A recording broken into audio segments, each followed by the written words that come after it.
Okay, I'm calling it now. I think Mallory is gonna win the CrossFit Games. With her, it's one step back to take 5 steps forward. She's nothing but potential. She's training with Matt. Matt has trained with Tia. He knows exactly how she trains. He knows how to win the CrossFit Games. Mallory clearly has so much untapped potential and she's so determined. We've already seen her win the Open and the quarterfinals, and I've just got a feeling. She's a really inspiring athlete and her attitude is honestly amazing. She's trained in CrossFit for years, and the first time she competed at the Games, she was in the 14 to 15 category, which was in 2018. She came second in the Open and then went on to place 4th in the Games in her age group. She came 7th and got Rookie of the Year in 2021 amongst all of the other elite athletes as a 17-year-old. She's also the youngest ever event winner in the individual CrossFit Games, and she got that title in 2021. Score one for the youngsters. O'Brien will win.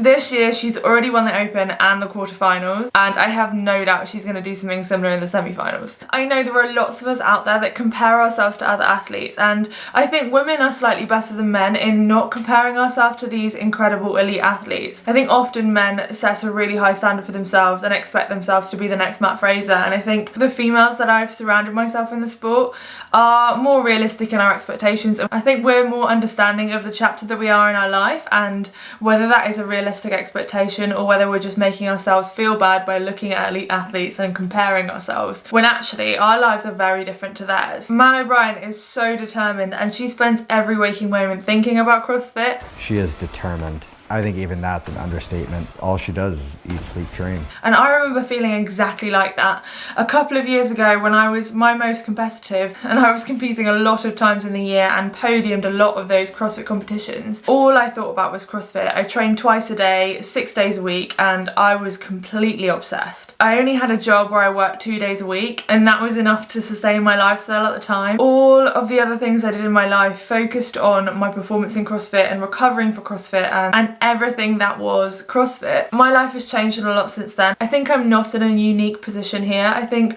a lot of us maybe come into CrossFit and go really hard and get really obsessed with it and maybe become quite competitive, and then life changes and things fluctuate, and then maybe later on we have more responsibilities and, like me, a more intense job, and that will affect how we progress in the sport. One thing I really picked up on with Mal is she'll openly talk about how she's sacrificed everything. You have to sacrifice almost everything. Like, there's not a lot of balance. Leaving your family, your friends, pets, everything you love at home. And that she has no balance. And for her, that's just how it is. We've got to remember that she is either 17 or 18 right now. And as an 18-year-old, you don't have a huge amount of responsibilities. So she does have that luxury of focusing all of her attention on CrossFit at the moment.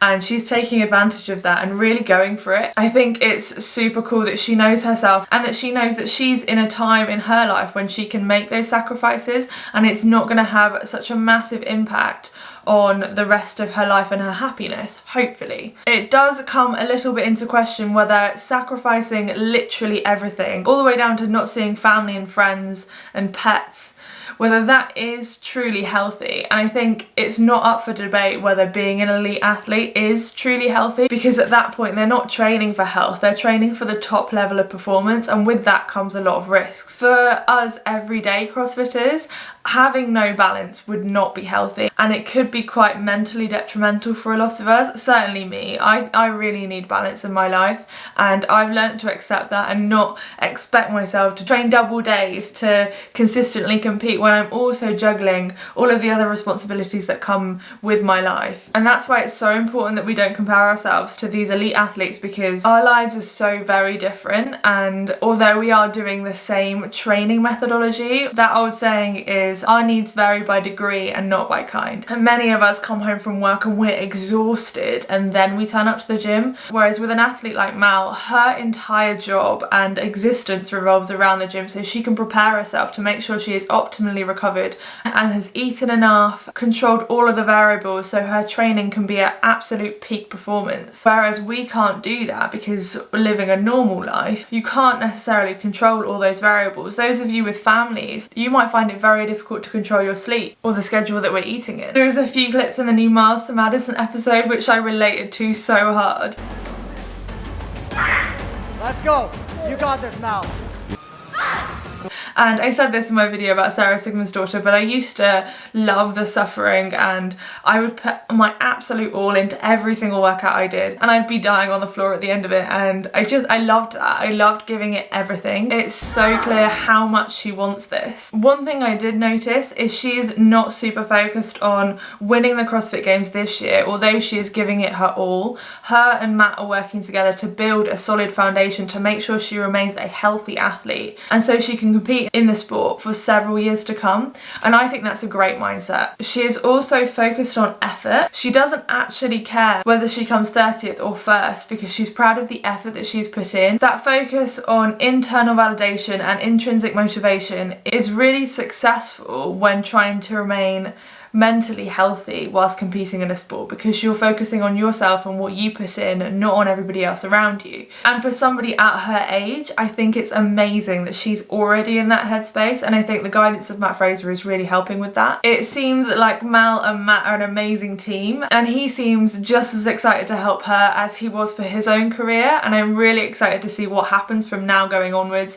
how this is going to play out. But personally, I think she's going to win it. I have a feeling that Matt knows the holes in Tia's game. As the coach of someone that you're going to try and help to win the CrossFit Games, he's obviously going to give Mal all the tools that she needs in order to get her there. With Mal's amazing, inspiring determination and Matt's knowledge of the sport, I think they're a dangerous combination, and I'm really excited to see what happens. Matt Fraser training Mal O'Brien is like if Darth Vader got to actually train Luke Skywalker after he turned to the dark side. But we've got to remember, when watching these athletes win at the sport and do really well and just end up winning everything, we've got to remember how much they have sacrificed, and the fact that we would not be willing to sacrifice all of that and get rid of all of the balance out of our lives to achieve that goal. So there is no point in comparing the two. What we can do is look at them for inspiration, appreciate how much they've put into this, cheer them on, watch them succeed, and learn from their mindset. If you've liked this video, this is part of a series on inspiring women in CrossFit. My last video was on Sarah Sigmundsdóttir's journey with body positivity and how she went from literally starving herself to the athlete she is today. So I recommend you watch that next. I hope you've enjoyed this video, and I will see you in the next one. Bye.